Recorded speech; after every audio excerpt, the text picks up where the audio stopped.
Everyone, and welcome to Blue Sunday on this magnificent April day in Melbourne, where Carlton has experienced another win, this time by just the one solitary point over the Hawks. And I can't even remember the last time we were 3-0, to be honest. But to join me tonight is, of course, Steve Khatib, and we also have the wonderful Debbie Pelty joining us for the last time for a while, because apparently, Debbie, you're heading off overseas very shortly. Yes. I'm going to see my son, one of my sons who lives in England. He's a paramedic over there. So I haven't seen him since the pandemic. So, right. He's been a bit my tough youngest. on you. Yeah, so the we'll baby. He's my baby, yeah. He's taller How than old's me, your mate. little baby now? Well, my little baby's 28. 28. A 28-year-old baby, Steve. What do you reckon? Yes. Can we still put a dummy in his mouth at 28? Steve, how are you, mate? It's great to see you back. We missed you last week, but of course, a big thank you to Rocco from the Jumper Punch for standing in for you last week. You did a magnificent job. But it's great to have you back, and on this wonderful occasion of Carlton having a third win in a row. I tell you what, the Kool-Aid must be flowing in by the gallon in certain sections of the Carlton Football Club. Yeah, it's the first time for a long time we've had a string of victories, but more importantly, to start the season, sets us up really well for the season. But more importantly, provides that confidence to the team that what they're doing is working. But also, I was telling Steve before we got on, if you look at who we've beaten, out of two of those clubs, the two clubs we finally got the monkey off our backs, being Richmond and Hawthorn. Yeah. Right. Yes, they have had the wood on us for many, many years. I mean, last time we played Hawthorn was I think in the second half of last year, and we did beat them by something around 4 goals. But yeah, for the majority of the last 15 years, while Alistair Clarkson was coaching them, we could barely muster up a win against them in 15 years. Yeah. But I guess things have really turned around in a sense. We're still having patches during games where our players are obviously experiencing a lapse and letting the opposition back into the game, as we did against the Bulldogs, I think it was. Yep. Didn't we let them back in? And of course we did that again today, where we had something close to a 7-goal lead, and Hawthorn just slowly chipped away, and eventually got something like 6 or 7 goals in a row today. So if you look at the three games, Vince, if you look at it, and don't be wrong, we're looking at this through blue goggles, right? No doubt. That's the lenses we're looking through. But the Richmond game, with 15 or 20 minutes to go, we were 20-something points behind. One more goal, it would have broken our back. To our credit, ran home very strongly and defeated them. The Bulldogs, they got within 1 or 2 kicks and were really coming towards that in that second half. Yeah. To our credit, we had a steely resolve, and they're a very good team, and we held on. And then today, 7 goals in the first quarter. Was it 4 goals for the remainder of the game or something like that? Really nearly snatched defeat from the jaws of victory, if you like. Trying to play that Brett Ratton 2010 keepings off, where they used to hold the ball up in the air saying, okay, we're going to keep possession now, right? Really, Zach Williams coughed it up numerous times. Right. Not to mention the other players, it was not their natural game at all. No. And to our credit, we found a way to win, some individual brilliance that's the thing. well. Again, I think Hawthorn actually hit the front, and we still found a way to come back and win the game. And I think from looking at it on the positive angle, we have found a way where we could easily have just let it slip in all 3 of these games, really. We have found a way to win. And I think if you go back to last year and other years, we would have probably lost today. Yeah. And I think that's one of the areas that we can actually grasp onto and say, hey, at least, even though we still haven't got everything right, and even though we're still having lapses, and even though, certain players are still coughing up the ball and all that, we're still finding a way to come out in front at the end of the day. And I think that's very important to instill that belief that in the players, that doesn't matter what the circumstances, whether you're behind and having to come back, or whether you're in front and having to hold on, they're finding a way to I guess control the tempo to some extent, and then come away with the win. And I think we could easily be 0-3 right now. But exactly. The beauty of it is we're 3-0, and the season's really been set up beautifully now. I was walking back from the game to the car, and there was this family there, and then one lady turned around to the other and said, we really didn't deserve to win that. And I wanted to turn around and say, oh, that's bullshit, because a win's a win. A win is a win is a win. It makes no difference how you win it. We win it. As you said, Vince, the Carlton of old would have coughed it all up. We would have been overrun and lost. But they didn't do that. And I thought it was just a testament, given the fact of who we got out, shows the depth in our playing group, which is what I think we never had in the past.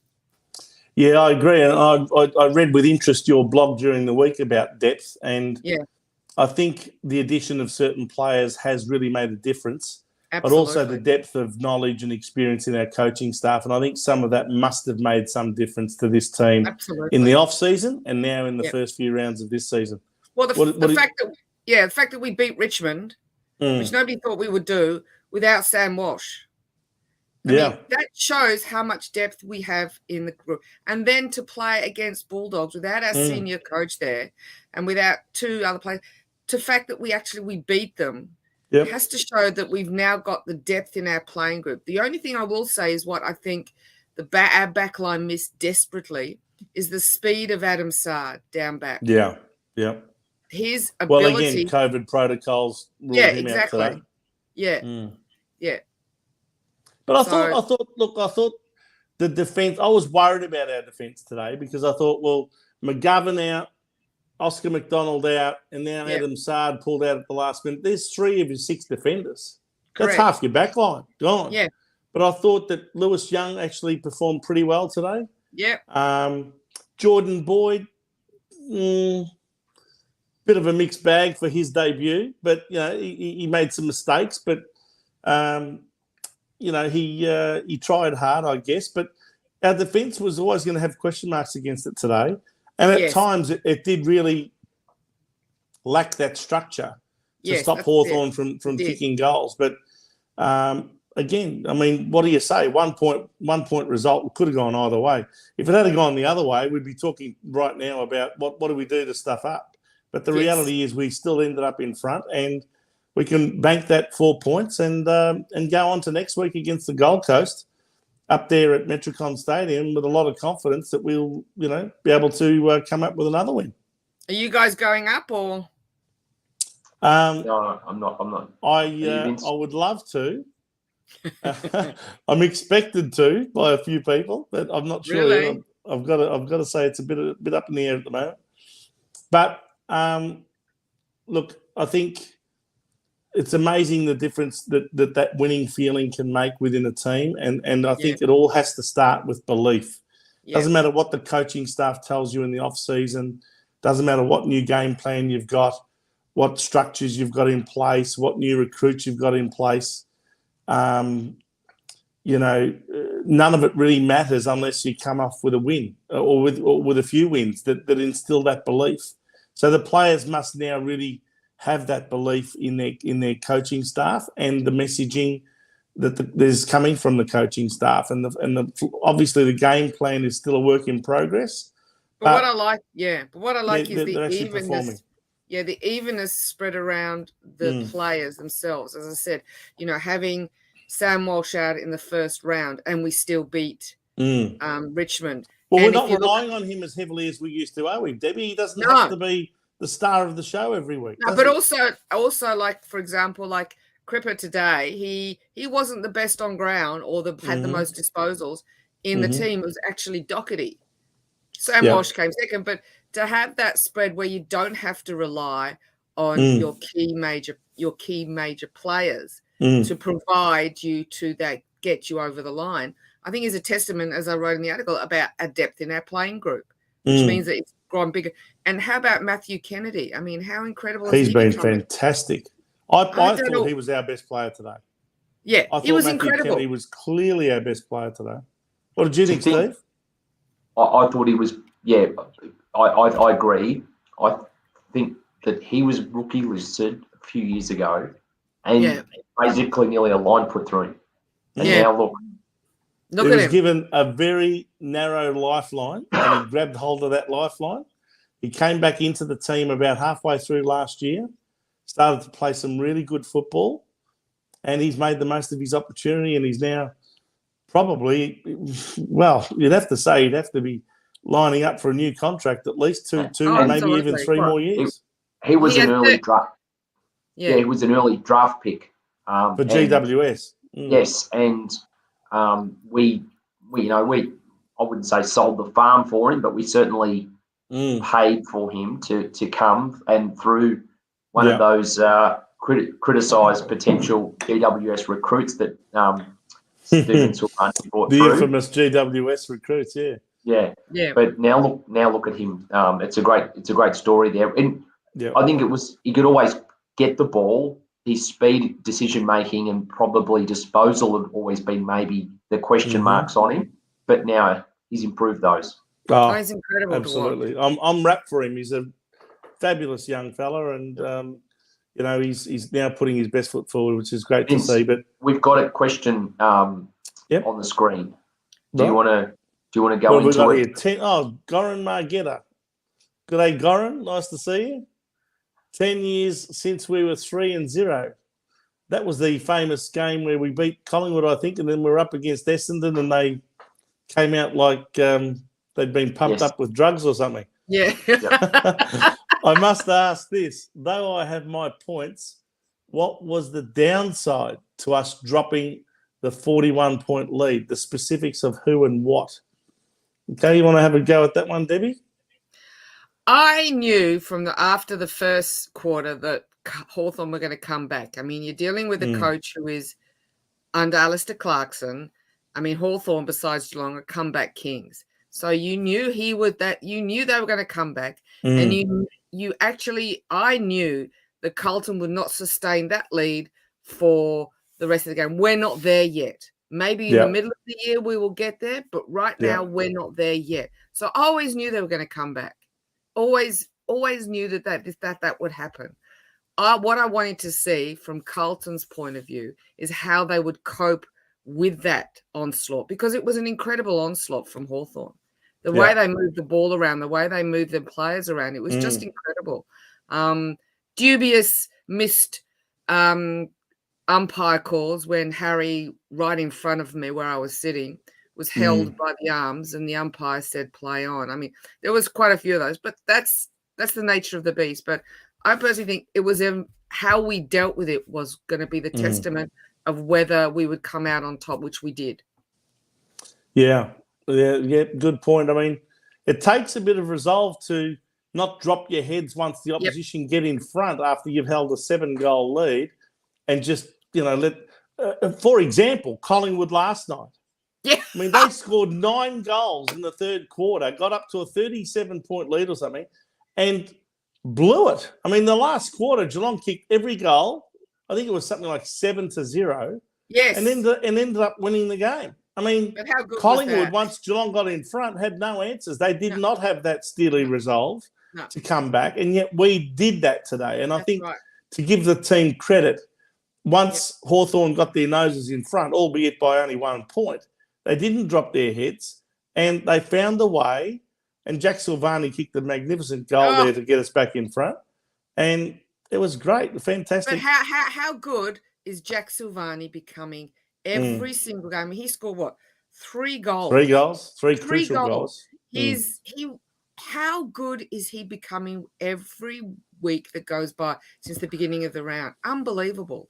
But just to take your point from before, Debbie, no one is being relied upon in isolation. They're all contributing. You've got Harry Mackay contributing 2 or 3, yep. Charlie Curnow kicked 3, Jack Silvani kicked 3. So they're spreading it around. Owi's got a goal, Durden got a goal. So your 2 small forwards are both contributing, and the midfielders, of course, with Cripps kicking a goal in the first half. So look, I think it's fair to say that there's a very even team performance here happening most of the time. And, maybe there's a little bit of luck involved. Sure, there's always a bit of luck involved in football games. But, geez, you can only have your noses in front by the time the final siren goes, and that's what's happened. That's all you care about. Doesn't matter how you get there. So the Carlton supporters are up and about, and they're obviously making the most of all this and enjoying the ride. I've got to say, it's been a long, long time since we've had a ride like this for the first 3 rounds. Yeah. Steve? Yes, I agree. I just think that not every game you're going to win where, especially in modern football where you can score so quickly and the momentum changes so quickly, especially with all the new rule changes, Vince, which we'll we're going to discuss some rule changes shortly, but you just brought up a very good point. Isn't it amazing the momentum changes that take place within football games? I mean, it's not just our games. It's happening in nearly every game. Yeah. Where these momentum swings, you'll have a run of 4, 5, 6 goals in a row. Look, I mentioned the example of last night with Collingwood. 9 goals in the third quarter, and then Geelong comes out and kicks 7 in the last. What about the St Kilda Richmond game? Richmond were in front, and St Kilda beat them. That's right. Today, the team beat them. The psychology of this, I think, from a sports psychology perspective, is the team that's in front becomes reactive, not proactive. The team that's chasing, it's all proactive.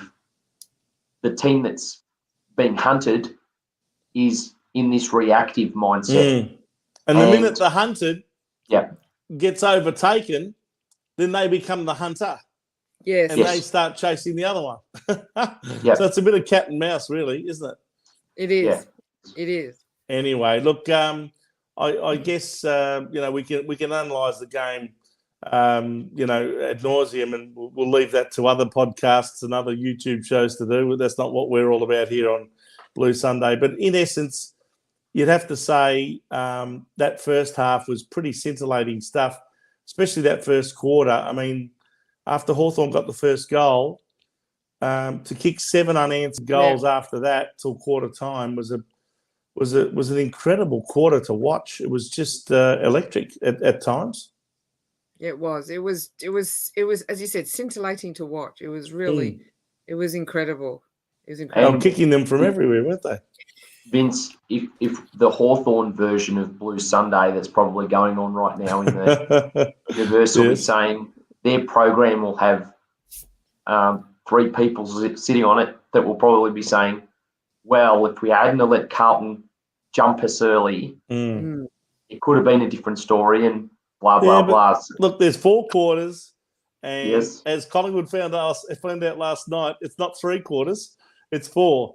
And you've got to play well enough across those 4 quarters. And that includes, if you're not good enough to stop a team from having a big run in the first quarter. Hawthorn ended up, 43-9. So it was a 34-point deficit at quarter time. And not too many teams come back from that and win. No. But they almost did. They turned it into an arm wrestle, though. They did. In the end, it was an arm wrestle opposed to a shootout. But I think it's indicative of our past for the game, where our third quarter, I've said it, happened at Richmond and it happened with Bulldogs and it happened here. We've got to learn to play 4 quarters, because our third quarter is, if you look at those games, we dip in the third quarter. For some, God knows, I don't know why. Maybe it's the historical DNA. I don't know, but we tend it's the opposite to our historical DNA, because back in the 80s, we used to have the premiership quarter was our third quarter, and we'd come out and blitz the opposition. Yeah, well, nowadays it's our weakest quarter for some reason. Well, and that's what we've got to learn to overcome if we want to have any chance of even contemplating the thought of being a force in September. We've got to learn to play 4 quarters and not 2.5 or 3.5. So, Well, as it stands, Carlton is now third on the ladder behind only Melbourne in second, and I think Brisbane's first on the ladder with a bigger percentage. But they're the only 3 teams that are undefeated after 3 rounds. And who would have thought? How nice is it to see those Bombers at the bottom of the ladder on three consecutive losses? Sight for sore eyes for any Carlton supporter. And seeing Kane Corns' beloved love child, Port Adelaide down at the in bottom. trouble. I mean, I think they're in a lot of trouble the way they've been playing. Somebody wrote a very interesting comment. They said Michael Voss was there and they were up on top. Michael Voss has left, and now look what's happening. Maybe they're all missing Michael Voss. Who knows? But who cares? I mean, Kane Corns is coming up with all these excuses, and somebody who said, he'd much rather get Connor Rosie than Sam Walsh, and he thinks, well, I think he regrets that one. Yeah, I don't think he regrets that one. But anyway, I think what we can clearly see, however, is that with all of these lapses that we are having, there's still plenty for Michael Voss and his coaching staff to work on. There's still some improvement to be made, and we're still a work in progress. And, eventually at some point, someone's going to get us and they're going to beat us. I'm not sure which team that's going to be or which round it's going to be, but eventually the bubble will burst. Most teams end up having a loss at some point. And who knows when and where it'll be. But if we're playing top teams on the ladder like Brisbane and Melbourne, they won't allow us the opportunity to come back at them once they get those noses in front. You look at Melbourne and Essendon on Friday night. At times, Essendon looked really threatening, like they could actually get a hold of them. And Melbourne just changed gears. They've got gears, that team. Oh, and they incredible. Just pulled away like a really professional outfit does. Yep. And even though they weren't playing their best football, they still found a way to win very comfortably. And that's the sign of a really good team. Yep. And Brisbane as well. They made mincemeat out of North Melbourne. They beat them by, 100 points? Over 100 points? 108 points? That's 18 goals. That's a huge win. And they're going to be a force to be reckoned with too, especially up there at the Gabba. Yeah. So once we play teams like that, that's when we'll be able to really and truly assess how good or otherwise Carlton is and how far we've come since last year. But it's great to be 3-0 and feeling positive and having a bit of a strut as we walk down the street as Carlton supporters. Even though you're looking a bit miserable there, Stephen. What's the matter with you? Why haven't you got a big grin from ear to ear? No. I'm pleased with what's going on. I'm just trying to be as level-headed as possible, Vince. Yes, I know. You're the level-headed one that keeps us all grounded. All right. Now, can we just briefly discuss a few other issues that are happening within Carlton and within the AFL? Sure.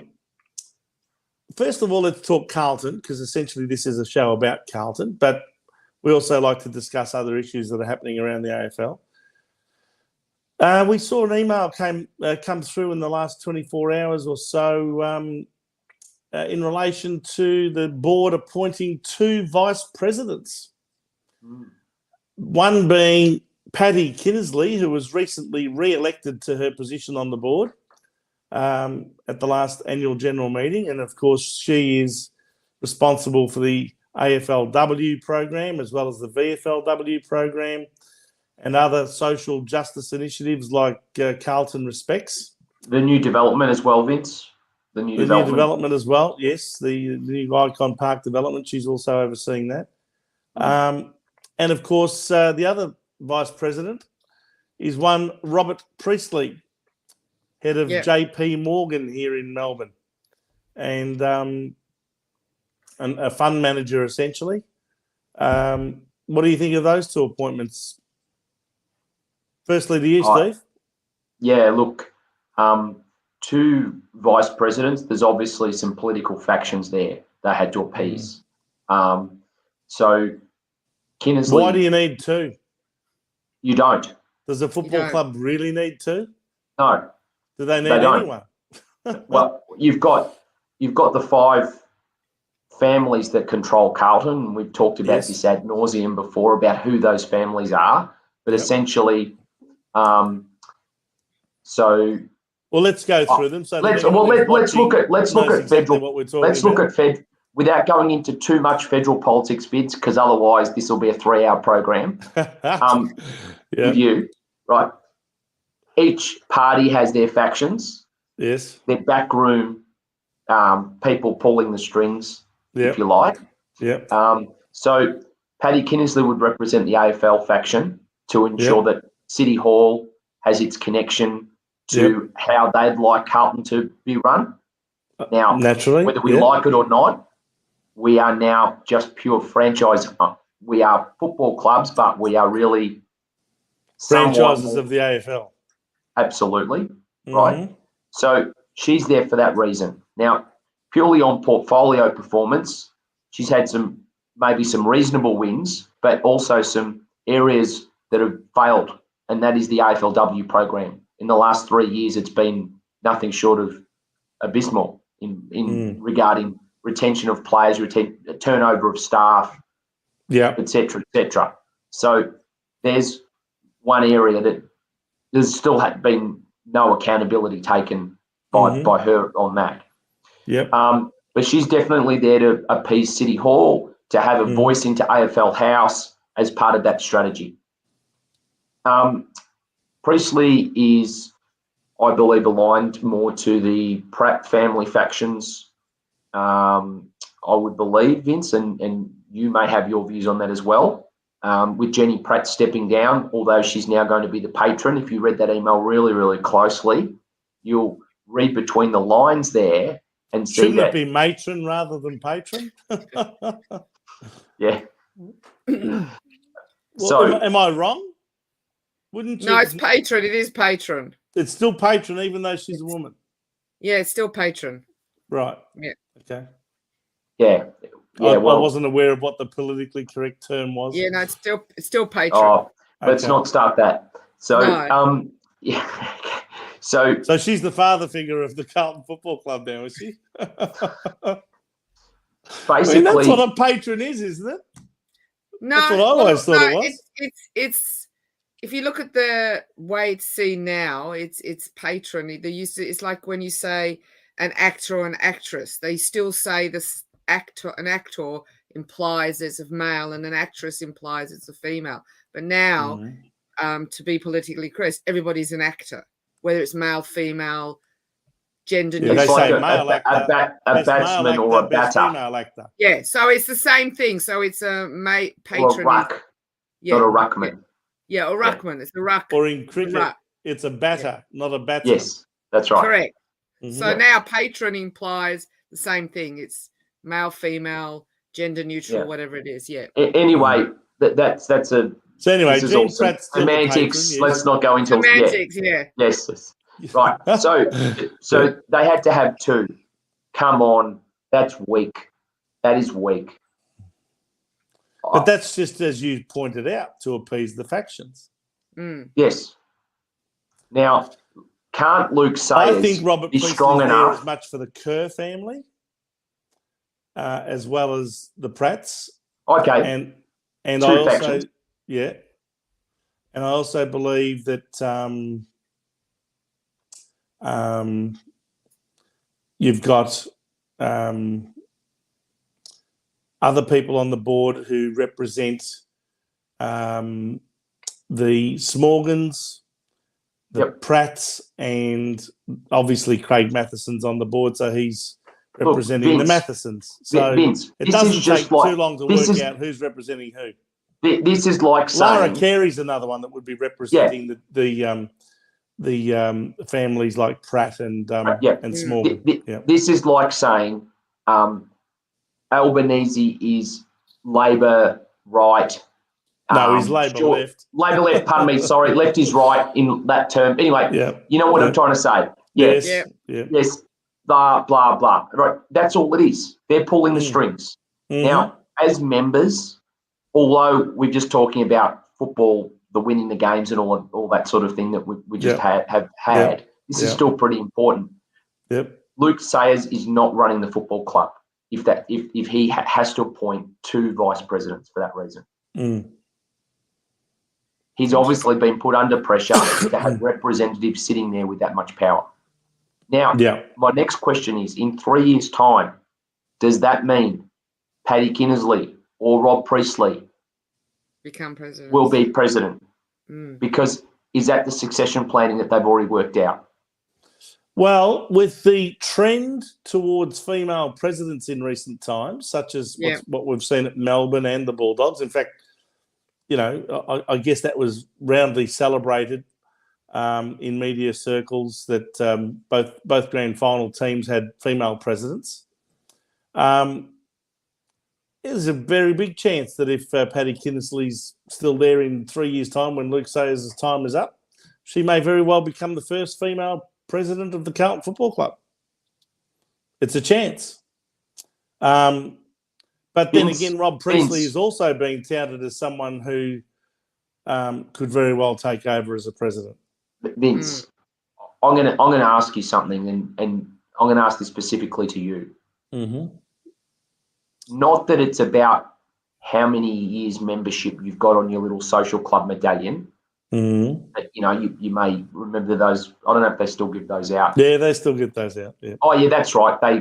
They upped the membership pack again for that $1. Yeah. That's right. Yeah. Anyway, yes. So, had you ever seen or heard of her at the football club pre-2015?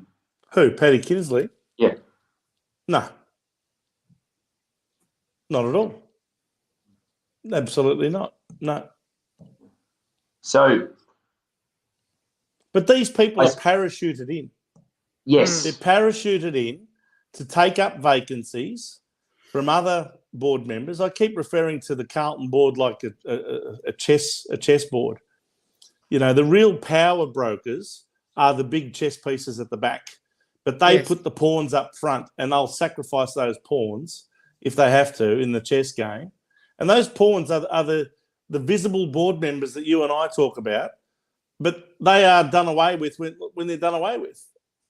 When they've reached their use-by date, they're replaced with other people that represent the families. The best way for your family to be represented at all times is to just get a different representative every 12 years.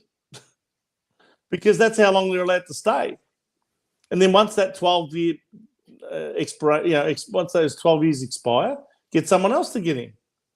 Now, at times you might have a member of your own family there to represent your interests, e.g. Jean Pratt. Now the 12 years is up. Now she's got someone else representing her interests. Yeah. Bruce Matheson is not there in person, so he gets his nephew Craig. But once Craig reaches his 12 years, which I think is up in 12 months' time, to be honest. Yes. He'll have someone else representing his interests. And one of those is probably Luke Sayers himself. So at the end of the day, they always remain the powerful 5 billionaire corporate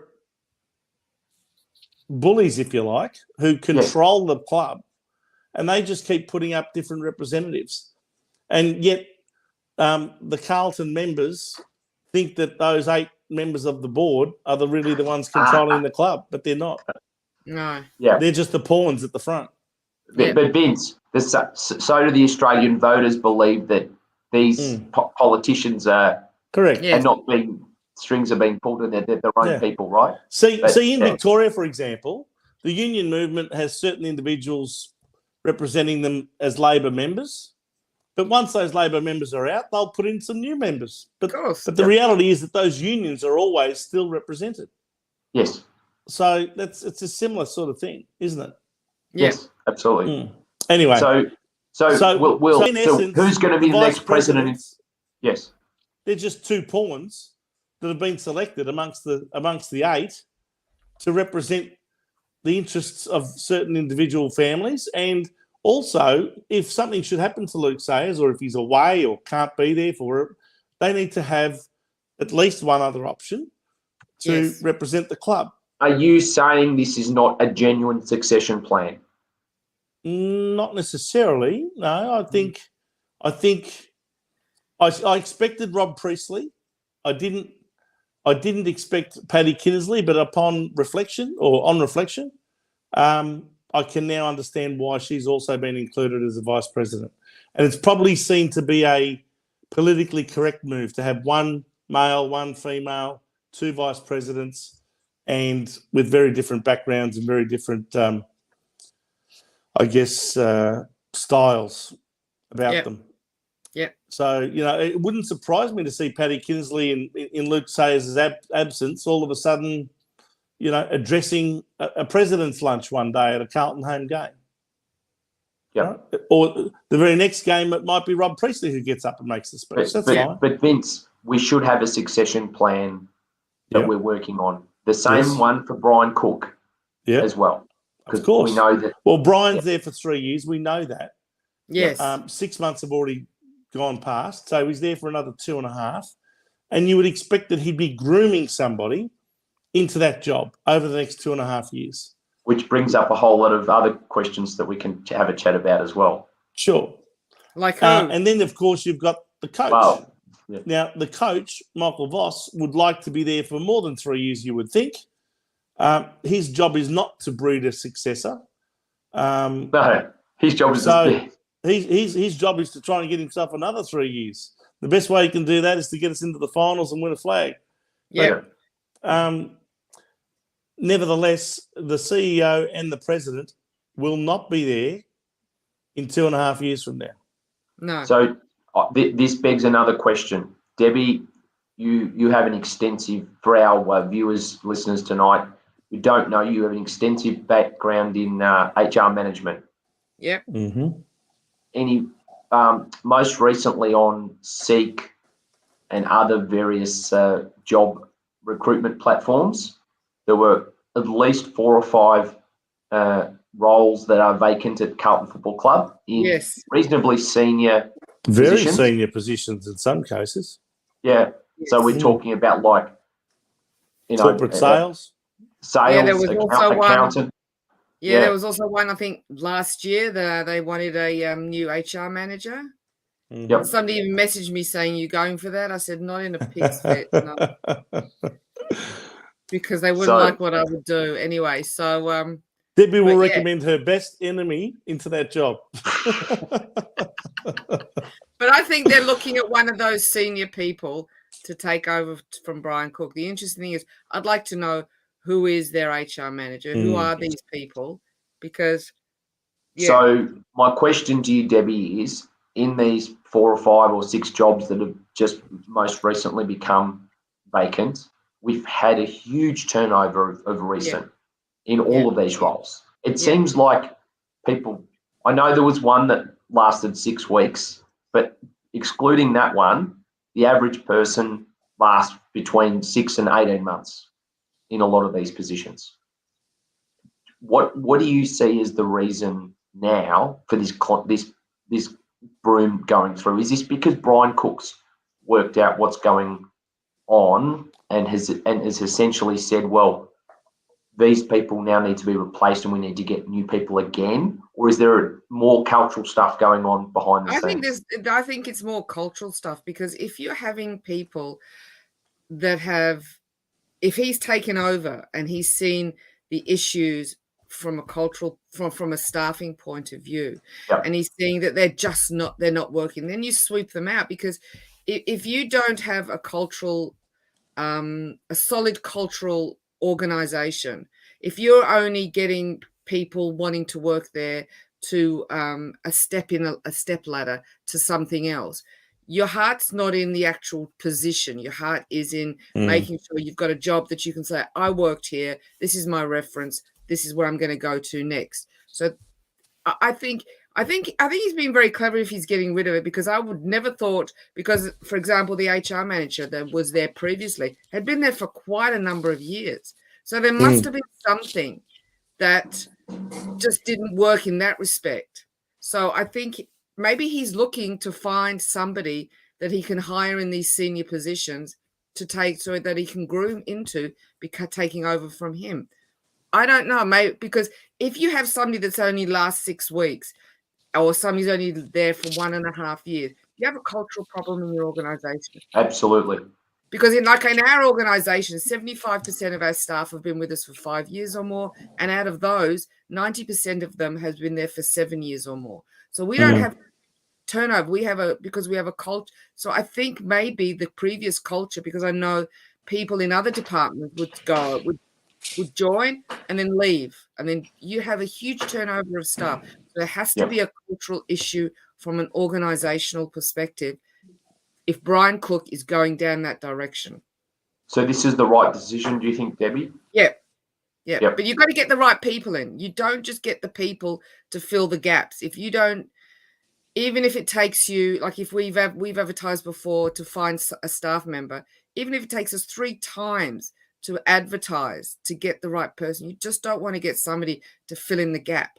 You've got to get the right person that fits your culture. To do that, you've got to build the culture. And that's the hard part, because if you were going to leave an organisation right now in the current climate, you'd either be pretty unhappy with your current employer and you're leaving because you're unhappy, or you might not be that good. Yes. Right. And Carlton, and let's be honest, we've just had 3 wins on the field, and that's all fantastic. But we're on the nose if you talk about backroom employment and how our culture is at our club. Yes, exactly. And that's something we still got to build. Yeah, and it was beforehand, it was very toxic. It was, I mean, you speak to a few of the staff members and it was very toxic.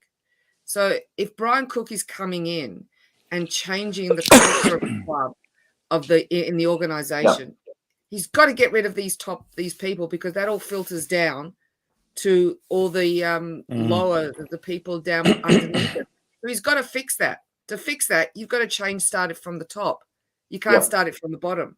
You got to start. Isn't it amazing, Debbie, how when there are changes at the very top, and we've seen a change of president and a change of CEO at this club in the last 6 months or so, 6 or 7 months. It's amazing how when those positions change, just about everyone underneath them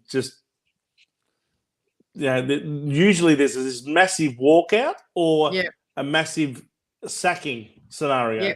They're either gotten rid of by the new management in place, or they themselves see the writing on the wall and they all, they jump the ship like rats before it hits the iceberg. So I still have question marks about all this.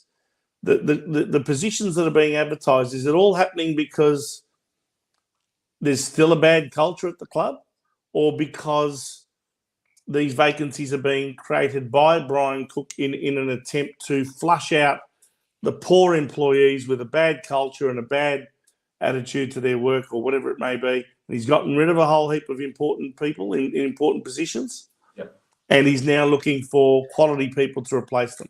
Well, just so you know, you can't. Gone are the days where you can turn around and say to somebody, "You're not performing that well. You're fired." You can't do that anymore. You under no so for in order for him. Well, they did it to the Carlton coaching staff. I'll tell you that. Well, that's they're all on contracts. It's a minimum of 12-week process. It's a 12-week. They weren't employees. They're all on contracts which expire at the end of October.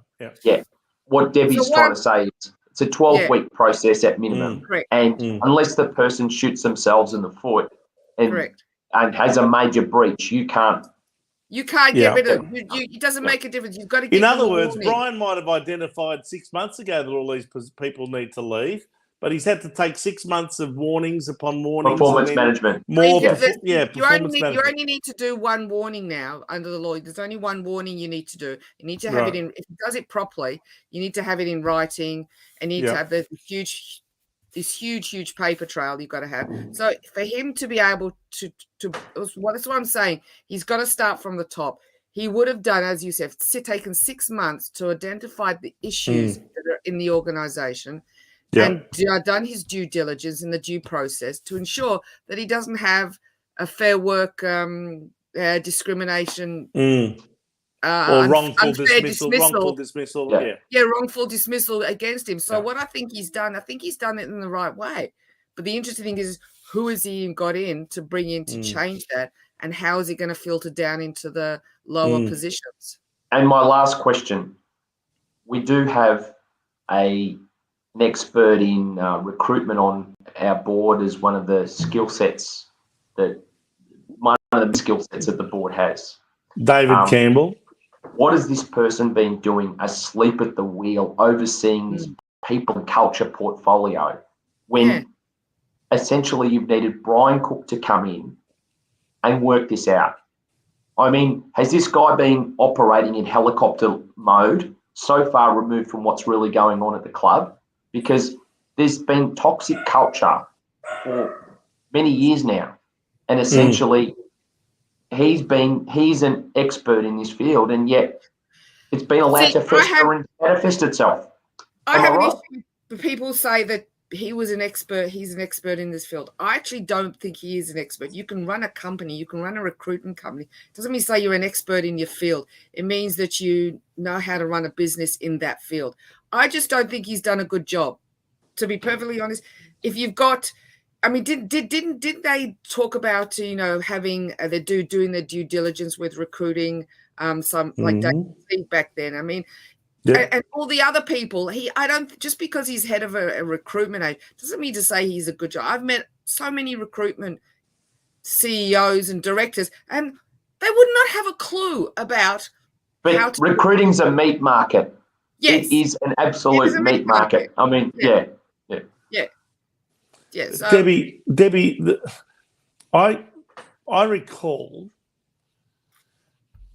many years ago now, when David Campbell was turned to by the board because he ran a big recruiting company called Egon Zender. And this was in the days when they got rid of Mick Malthouse and they decided to employ this company to select the very best available coach. And they came up with a committee of which David Campbell was one of the members on that committee.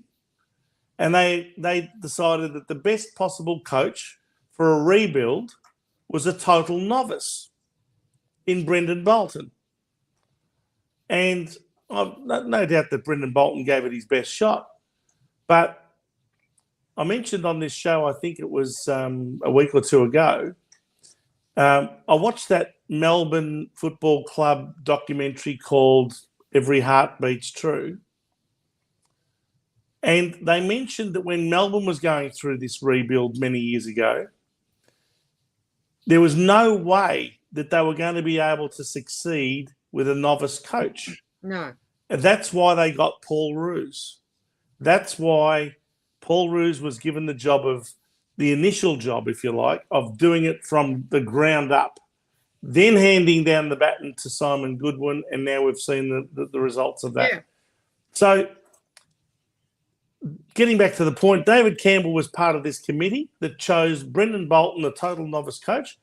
That didn't work out too well. No. He was also on the committee that chose the CEO, Stephen Trigg. Within 2 or 3 years, he was gone. Yep. Then they chose another coach another CEO after Stephen Trigg was let go, and they chose Kane Little. And again, that's where the culture comes from that was put to an end at the end of last year. He, again, was proven to have been pretty successful in off-field matters, but when it came to on-field, clearly there was a lot of issues there. A lot of issues. And then finally, of course, they also had David Campbell on a committee that chose David Teague.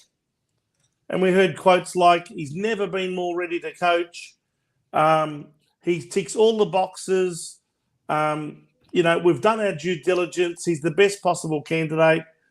Within 2.5 years, all of a sudden, he's useless and we need to sack him. Yeah. Yep. David Campbell is a classic example of a board member who should be made an example of. He should be held accountable. He should be held accountable for his portfolio, for his swim lane, as Luke Sayers likes to call it. His swim lane is people and culture. He has failed at every turn. The latest committee from top to bottom, Yep. Hang on, Steve. Hang on. Let me finish. The latest committee 6 months ago, he didn't even make it onto that committee that chose Michael Voss. No. He didn't even what make does it that onto say? the committee. And yet, he is the board member whose specialised skill is people and culture? No. They should be getting rid of David Campbell, make an example out of him, and hold him accountable for his so-called swim lane and say, David, it hasn't worked out. It's time for you to go. If we I know had you haven't more, served you 12 years, but you know what? There's no way we can justify having you on this board anymore. yeah, And I believe he comes up at the end of next year. And I'll guarantee you this much. Whoever goes up against him has got a very big chance if they highlight and promote and make the members aware of exactly what I've been talking about in the last 2 minutes. yeah, you're right, Vincent. I'd love to hope that a candidate could do What's that. he on the board for? What's he on the board for? Other than to represent, again, just another number in the Matheson corner or in the Pratt corner or in the Smorgon corner or in the Kerr corner. You know, I just one thing I do with my experience in being HR is I do pride myself on knowing who is going to be good and who is not going to be good. I can honestly say, you can ask my husband and other people, if they said we'll hire this one, I'll say no, don't do it. Within 6 months, they'll turn around and say, yeah, you're right. So because I'm one of these people that when I meet somebody or when I meet people, I will sit back, I won't say anything, I'll just watch. And even though I was friendly towards Kane Little, I knew he wouldn't last. I knew he was the wrong person for the job just by his attitude, the way he handled, the way he acted. But Debbie, that was because sorry to interrupt, but that was because he was a membership manager given KPIs to boost revenue. At Richmond. Correct. He was brought over to essentially do what his job was at Richmond. Yes. But instead of being made a membership manager, they made him a CEO. Yep. Yeah, because Carlton had gaps in revenue that they forecasted that they wanted to see up. So essentially, that's what they employed him for. Now, my understanding of why Kane Little was employed was because Mark Legiudice did not respect Stephen Trigg for his ability as an administrator. He wanted a salesman, so he got rid of the administrator and brought in the snake oil salesman, and that's what Kane Little was. Yep. And at the end of the day, he probably performed reasonably well in that area. On the surface of things, even though he employed things like giving away free memberships just to boost the numbers, which I don't respect. But at the end of the day, he performed in certain areas off the field. But when it came to managing the team on the field, I don't think he had any clue about what was going on. So as a CEO, you can be strong in certain areas, but you still need to be across and have the whole of club approach. The whole club ability. People watching and listening to this show are going to think, maybe these three learned, well, not Debbie, but No, what are they talking about? Well, why is this so important?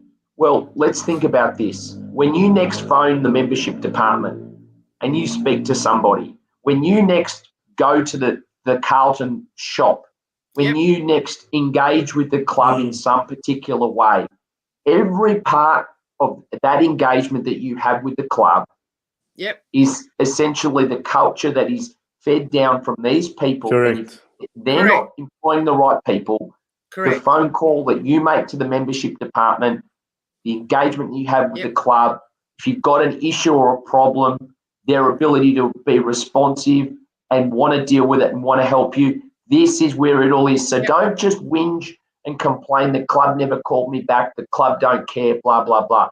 These are the reasons why those things happen. Because like any workplace, that forget Carlton as the blue goggles, take those off.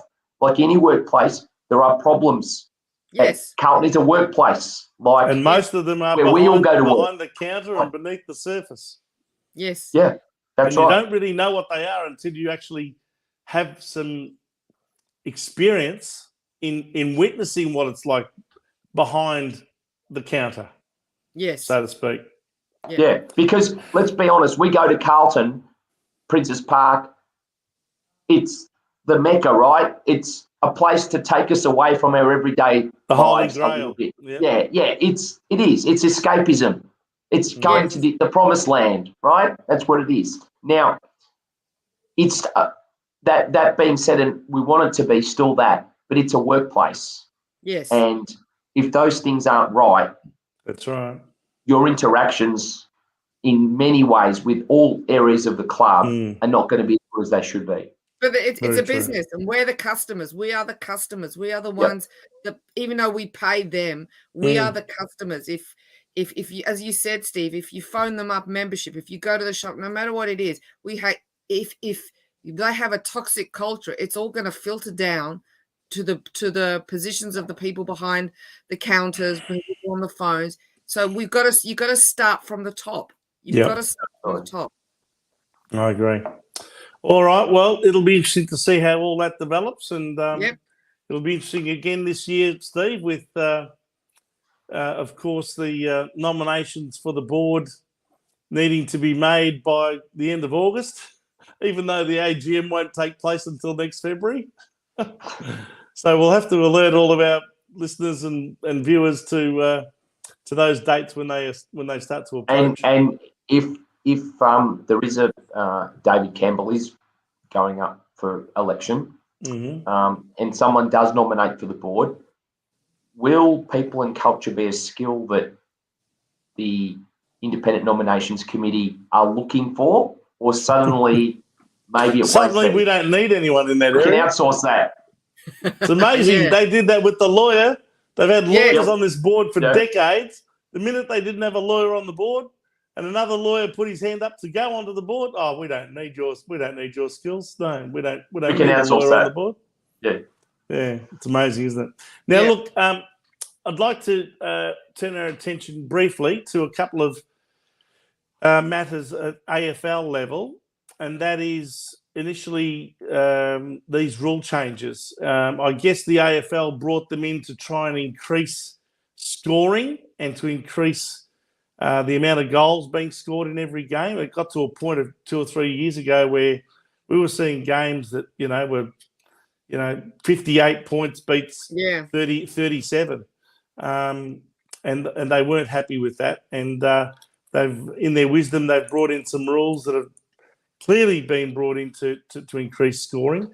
The obvious one is the stand rule. The minute someone takes a mark, you'll hear the umpire say, stand. And if you don't stand there like an absolute statue, doesn't matter what the player with the ball does, you immediately get a 50-metre penalty against you. I think it's absolutely ridiculous, especially with the example of the player who has the ball all of a sudden fakes a hand pass. So you go to move towards that hand pass, or they fake a kick. And the minute the player on the mark goes to either smother it or do something to get in the way of it, 50 metres. I think it's destroying the game.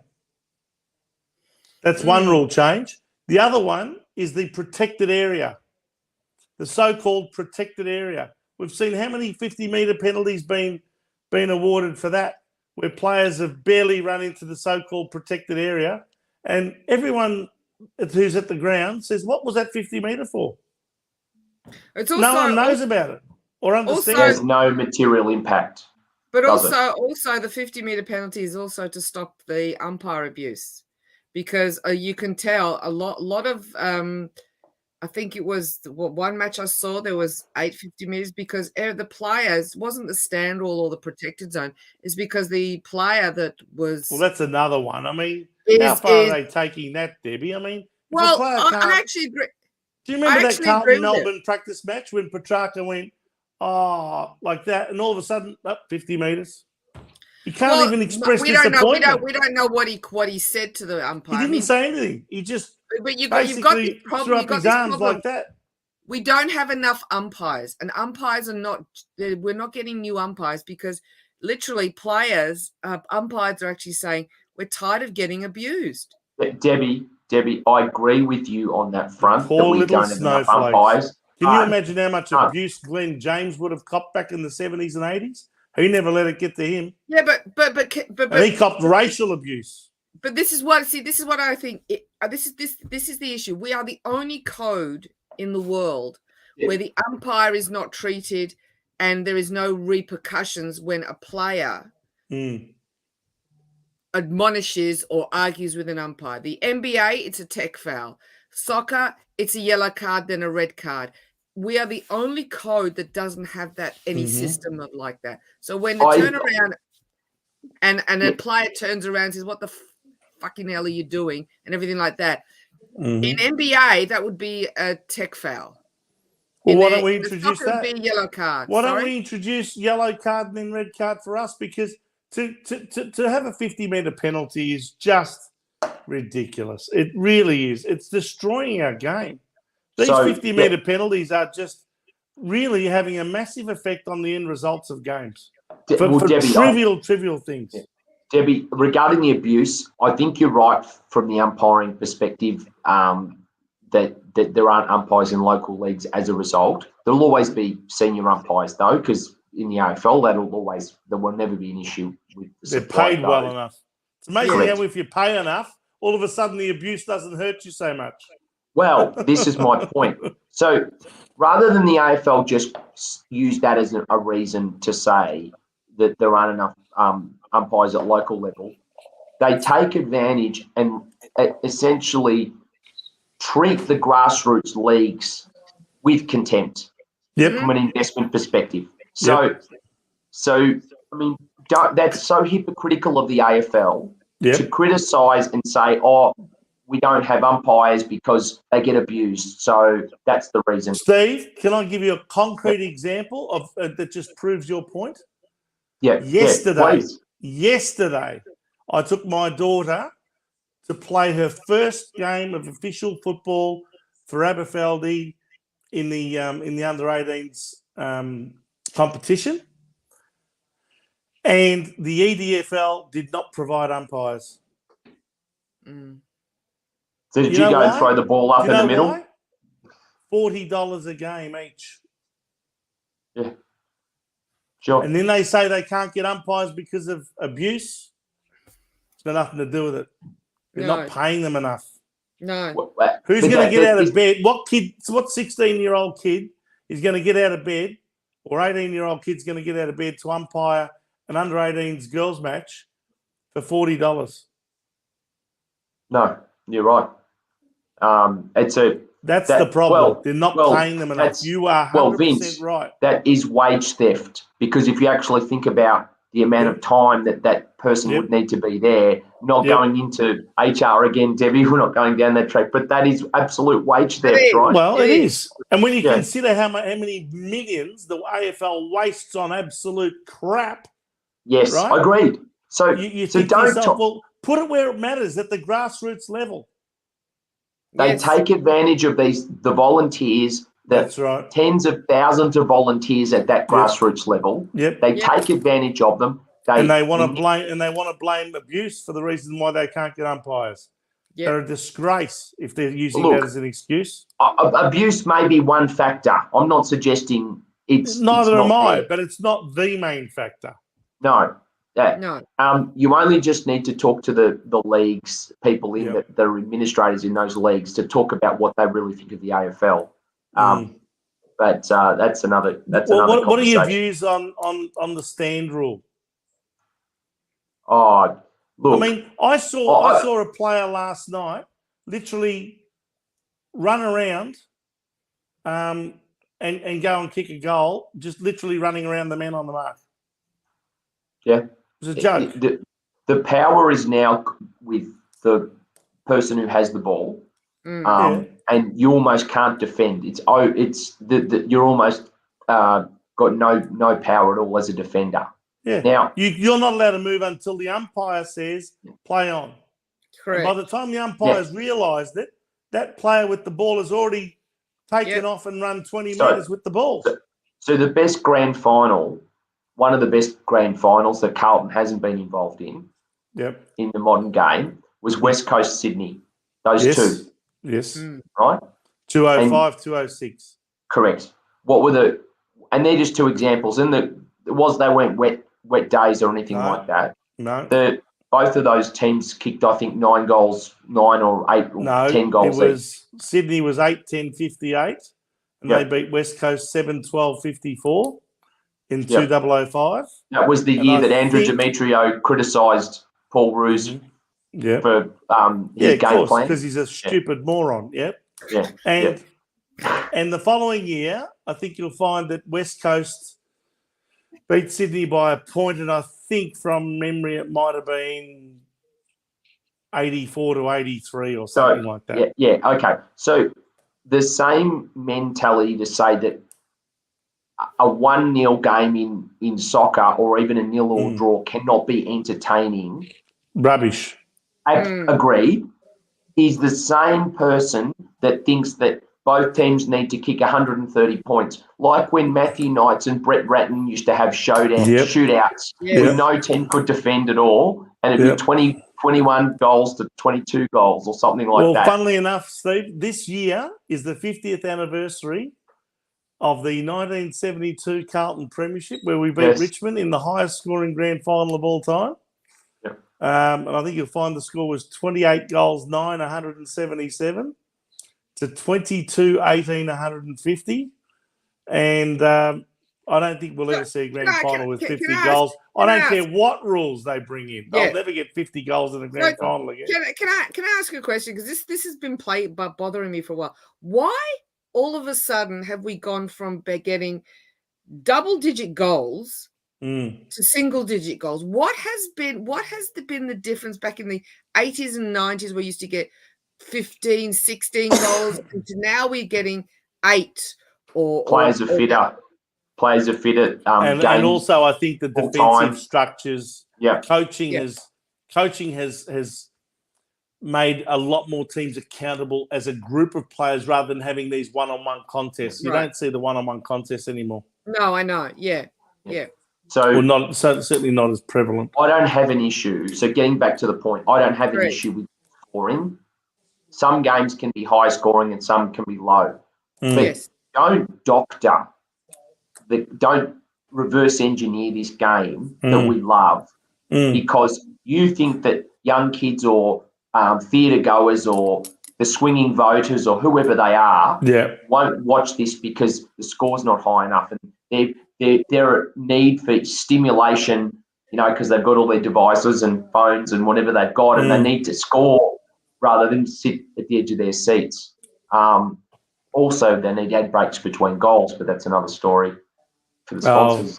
That's more to do with sponsorship and advertising money, and that's another reason why they want to get the scores up. There's no doubt about that.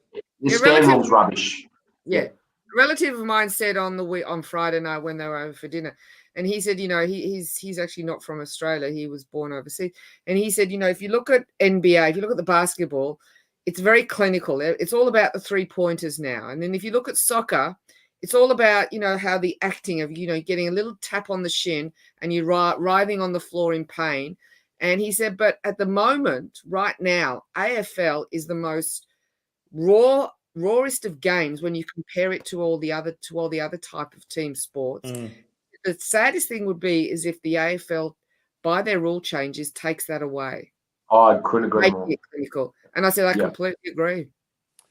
Yeah. Look, I think they've got to be very careful here. I mean, look, we all want our team to win, but if you end up winning a grand final because you got a 50-metre penalty because some player marginally moved on the mark or some player marginally cut across this so-called protected zone, or some player showed a bit of disappointment at an umpiring decision and it was deemed to be abuse, and 50... I don't think any of us would want to win a premiership. Ironically, Vince, grand finals are umpired differently, funnily enough, every year by the best umpires. Isn't that amazing? They almost wear their grand final hat. The game flow. Yeah. They wear their grand final umpiring hat because they don't want to be that umpire, even though they're just interpreting the rules. They're not making the rules. They're just delivering the message. They don't want to be that umpire that goes into history for giving away that, ticky touch. They tend to put the whistle away in these big finals and allow the teams to really compete and earn their free kicks if they're going to get one. Well, look, I just feel that the game is at a bit of a crossroad here in terms of the rules. And I even heard Gerard Healy saying today, the sooner they call play on, the minute the ball, if a player's got let's just say a player's been given a free kick or they've got a mark, and the player on the mark has to stand. So the umpire says stand, and the player's there with his arms up. Now, the minute the player with the ball goes to either hand pass it or kick it, even if it's feigning it, even if it's just faking that they're going to hand pass it, that's it, play on. Mm-hmm. And we've got to stop playing for 50 metres when the guy on the mark reacts to that player wanting to kick or hand pass it. Yep. That should at least be brought in. The pressure on the umpires now is huge because they're now having to interpret rules that are rubbish, that they probably don't agree with, and have no common sense. Yep. And they're the messengers, and they've got to worry about every other little thing as well as these sorts of rules. I mean, Isn't it amazing how when you go back in time and you look at some of the replays of the 60s or the 70s, and you see these players that are bouncing the ball and then they're tackled, and the free kicks are just totally different back then to the way they are now. Yes. Now that would be holding the ball. Back then, no, the minute you tackled him, even if he bounced the ball, if you tackled him, that's holding the man. Yeah. Whereas today, if a player gets tackled and then he bounces the ball, it's holding the ball. In fact, dropping the ball. Yeah, it is. So the rules have changed so much over the years that it's hardly recognisable from an interpretation point of view in terms of watching these games and understanding how the rules apply. Try and teach someone from overseas how our game operates. You ever tried? We don't even know. Yeah, I have. I actually have. Game to someone else who never saw a game of football before. Yeah, I have. I took relatives who came from the US to watch it, and like this was many years ago, and it was against Gold Coast. So I knew we were going to thrash, which we did. But explaining it to them, and they just could not believe the whole game itself. But what the physicality side of things. Sorry. The physicality and the fact that we don't even wear helmets and things like that. Yeah, they said they're not wearing any padding. I said no, nothing. And they're not wearing. They couldn't believe the amount of lack of protective gear that they were wearing. No protective gear. They couldn't believe the marks that how high these players jump, the distances they traveled. They just thought it was the most incredible game that they'd ever seen. It's a real it's the most athletic one. Yeah.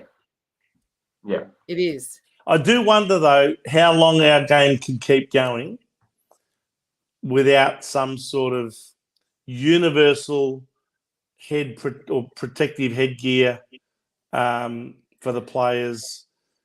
And I think the thing that will probably bring that about one day is some sort of lawsuit because a player got concussed or whatever the case may be, and all of these concussions that are causing players to have brain injuries and memory losses and who knows, maybe even dementia or something like that. Yeah, there was a doctor players might sue the AFL for that.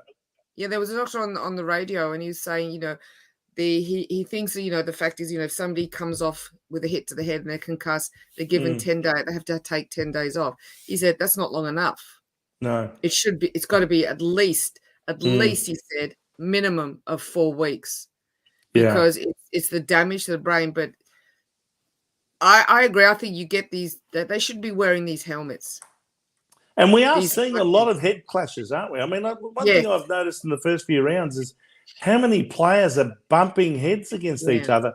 It actually beggars belief that doesn't happen more often when you consider how many players are burying their heads down to try and pick up a loose ball that's on the ground. And sometimes you've got kick. 4 and 5 different players, and why there's not more head clashes taking place there, I don't know. Well, what would be very interesting is, I don't like him as a player because I think he's a dirty player. Joel Selwood, how many times has he ducked his head? I would love to know in 20 years' time that brain, how it's I reckon he's going to be extremely damaged because You know, the thing though about Joel Selwood, Debbie, is that on Saturday night he actually broke the record. Yes. For most games captained. And do you know who he Yes, took I that saw record off?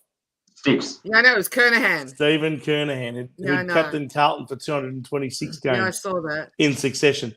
And that record got broken last night. So well done to Joel Selwood. But I've got to say, I noticed a distinct amount of booing every time he got a free kick. Yes. And I think it's gotten to the point with him now where opposition supporters will boo him whether the free kick's warranted or not, because he's now earned himself a reputation as being a player who plays for high free kicks, as in, you know, head high contact free kicks.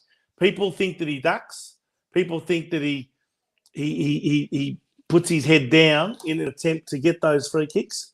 And I think now he's gotten to the point where a lot of people just boo him. But Vince, the skill, even though the commentators are doing their best to boost him up and to compliment him. Tackling is a skill. Mm-hmm. Yes. The torso of the player is where you need to grab them legally. If you grab them on the legs, it's a free kick. If you grab them over. But often what's happening, Steve, I'm going to try and do this visually. Often a player will come from behind you and grab you around the arms. Now, what Selwood has perfected is to lift. He lifts his arms like that. And so, therefore, if your arms are wrapped around those arms, your arms then go up high and get him around the neck. And that's what he's perfected. But, you know, I think he's a dirty player, but I would never boo him because I think he's an incredible player to watch as well. So for him to be booed as he came off was, I think, it's total disrespect because what he's achieved, irrespective of whether he's a dirty ducks or not, he's still an incredible player. Yeah. Yeah, look, it's a bit like players who, you know, play for free kicks when they're not there. You know, they dive or they duck or whatever. You know, they very quickly get found out by the crowd. I think it's more the supporters who can spot this than anyone else, even if the umpires miss it. And they also the AFL are now fining players for staging. Because I think two players got fined last week for staging.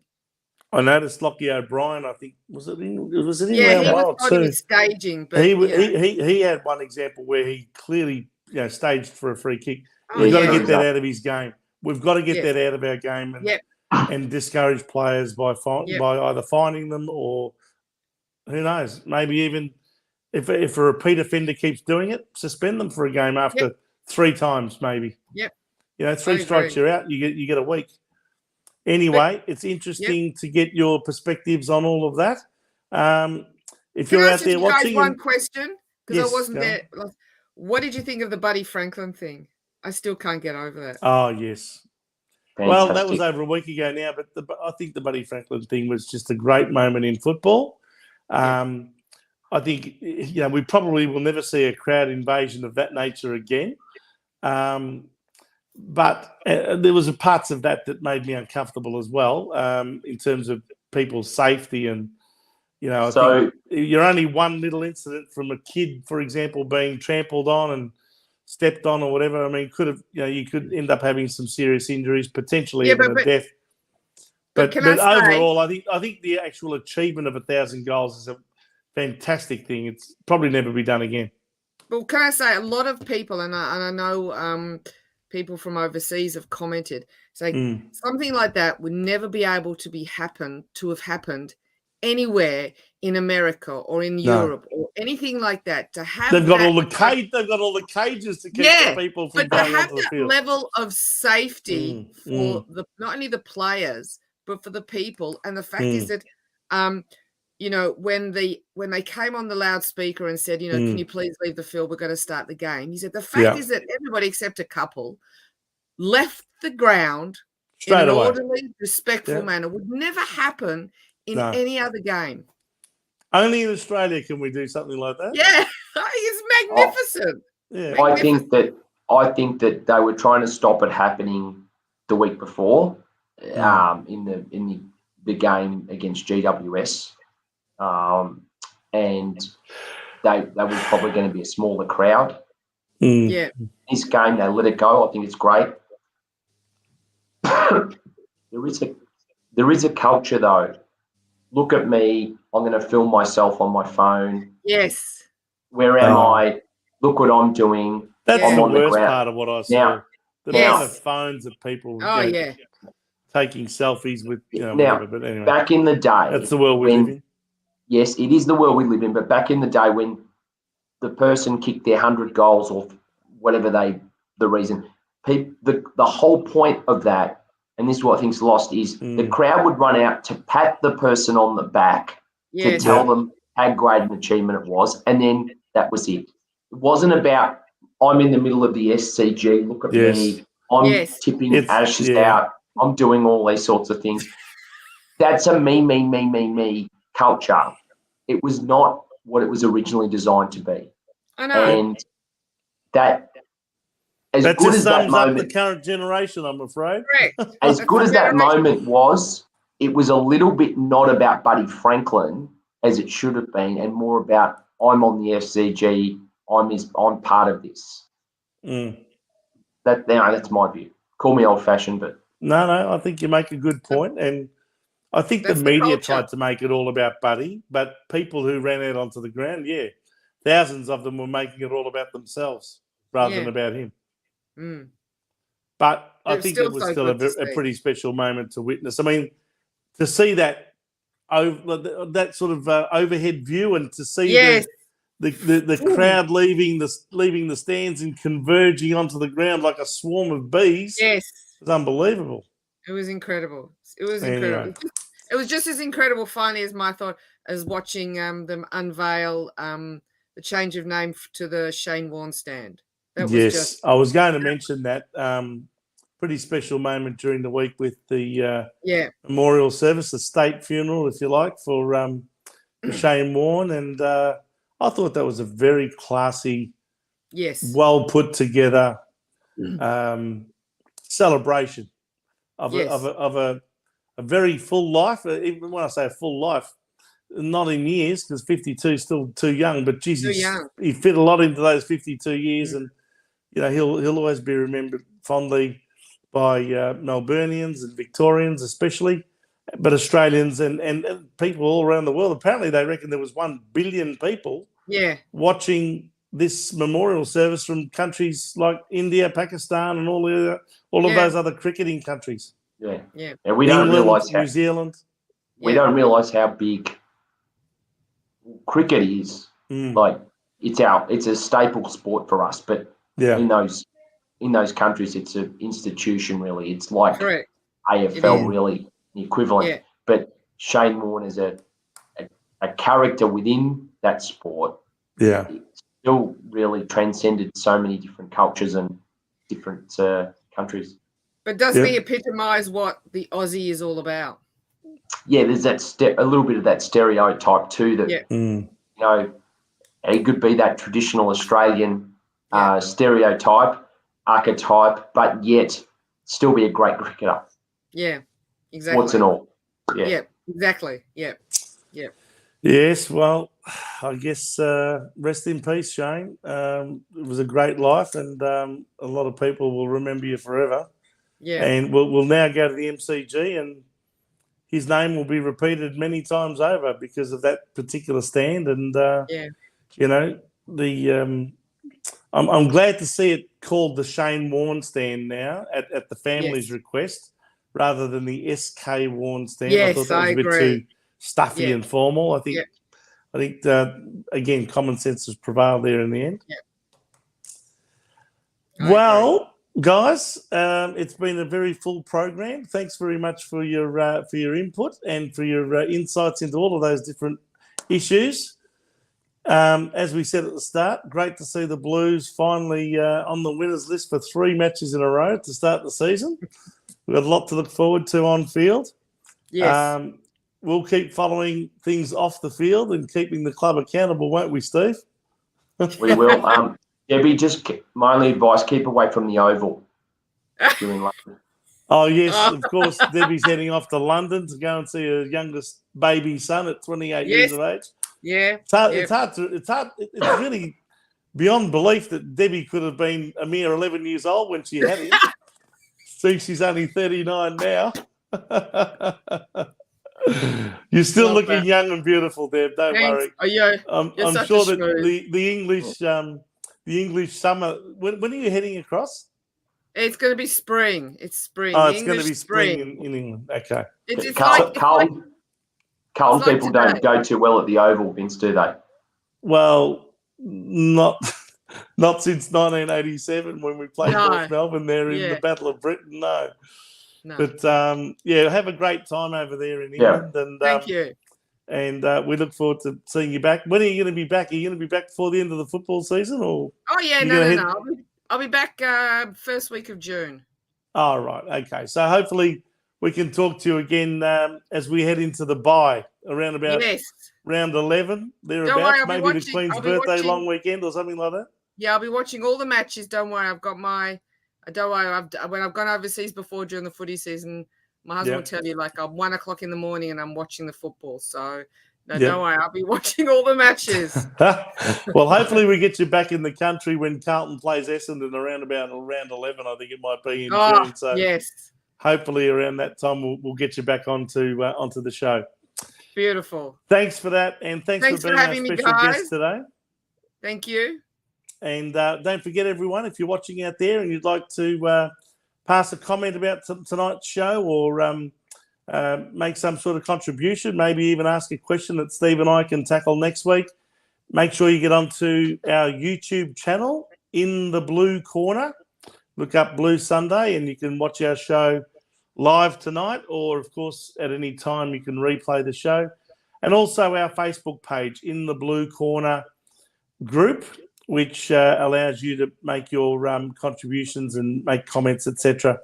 Plus, we put up some posts during the week, things mainly to do with the Carlton Football Club. So, again, guys, thanks very much for your time, and we look forward to another show next Sunday night, Steve. As we always do, we'll sign off. We will, and we'll see you at 8 o'clock next Sunday night, everyone. In the meantime, as we always say at the end of every show, go Blues! Go Blues!